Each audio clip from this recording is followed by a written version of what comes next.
François de User. Dans cette vidéo, on va voir comment connecter un fichier Google Sheet à User en partant du principe que ce Google Sheet est une source de données RH. Et donc l'idée, c'est de créer un connecteur pour aller importer les utilisateurs qui sont enregistrés dans ce Google Sheet. Alors je pars de mon instance, je vais aller rajouter le connecteur Google Sheet. Donc, pour l'instant, je n'ai pas de connecteur RH, mais je vais aller pouvoir rajouter une source RH. Donc alors, il faut bien faire attention d'aller chercher dans la rubrique connecteur RH. Je rajoute mon connecteur Google Sheet RH, je crée le connecteur. On me demande évidemment de m'authentifier, ce que je vais faire pour rajouter, pour associer mon compte et autoriser user à accéder à mes Google Sheets. Une fois que c'est fait, je vais pouvoir accéder à la ressource, au connecteur.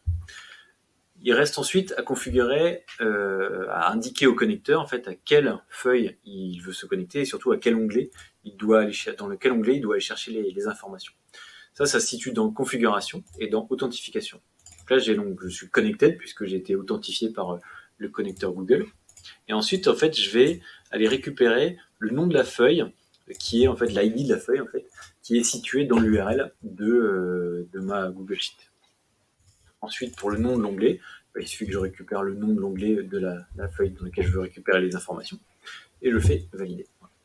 Alors maintenant, ce que je vous conseille, c'est de lancer une synchronisation entre guillemets à blanc pour l'instant, pour aller récupérer les informations de champs, pour que le connecteur puisse au moins découvrir quels sont les champs qu'il y a dans ce Google Sheet. Je peux aller voir s'il a bien récupéré en allant ici dans la configuration des mappings. Il m'a trouvé 6 mappings suggérés. Alors 6 mappings suggérés, je vais pouvoir les associer aux champs dans lesquels je veux importer les données.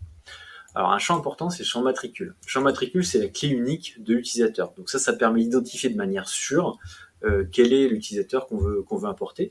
Donc ce champ, je vais l'importer dans un champ un peu spécial qui s'appelle le ref connector RH. Le ref connector RH, c'est quel est l'ID unique, l'identifiant unique qui nous permet d'identifier quelle ligne du Google Sheet est concernée. Donc ça, je vais ajouter. Et je vais ajouter comme ça mes différents mappings. Donc par exemple, ici, le first name, là, c'est le prénom, évidemment. J'ajoute. Le last name, c'est le nom. Start, c'est la date de départ. Donc la date de démarrage du contrat. Donc c'est la date d'arrivée du collaborateur, potentiellement. End, c'est la date de fin de contrat, donc la date de départ. Et location, c'est un champ qu'on a rajouté et qui correspond potentiellement, donc là je vais l'importer dans le champ site ou site géographique. Donc là maintenant j'ai tous mes champs qui sont mappés. Donc entre les champs à gauche, ce sont les champs qui sont dans mon fichier Google Sheet. Et à droite ici, ce sont les noms des champs côté user. Je lance une synchronisation pour vérifier si ça fonctionne correctement. Je vais attendre qu'il termine. Normalement, c'est relativement rapide. Alors, tout dépend évidemment de la taille de votre Google Sheet, mais c'est relativement rapide. Et là, ici, ça me permet de voir quels sont les utilisateurs qui sont importés dans mon fichier. Et voilà, maintenant vous savez comment connecter un fichier Google Sheet.